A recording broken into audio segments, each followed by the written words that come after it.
भाई इतिहास के पन्ने भी खोल के देखना आज के दिन कि अकबर की सभा में, अशोक जी, अकबर की सभा में 9 रत्न थे। उन 9 रत्नों में जैनाचार्य एक रत्न के रूप में प्रतिष्ठित थे। अकबर इतना क्रूर शासक हुआ, अकबर इतना क्रूर शासक हुआ, भाई प्रति दिन नाश्ते में चिड़िया की जीभ को, मांस के टुकड़े में केवल चिड़िया की जीभ इकट्ठी करके अकबर को नाश्ते में दी जाती थी।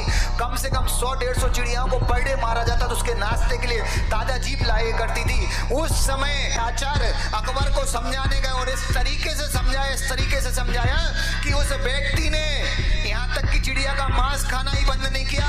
जब हमारे परुषण आते थे, जब हमारे अष्टांग आते थे और जब जैन पर्व आता था, उसका आदेश था कि पूरे मुगल शासन में जहां जहां शासन चल रहा है, वहां अगर कोई मांस देखते मिल जाए, अगर कोई मांस खाते मिल जाए तो उस व्यक्ति को फांसी चढ़ा दी जाएगी। ये अकबर से शासन। मारूंगा तू गद गद अंदर, गुरुवरा मारा कोहिनूरा मारा, गुरुवरा मारा कोहिनूरा मारा। थई तुझ थी शरू जे मारू तुझ मां पूरू।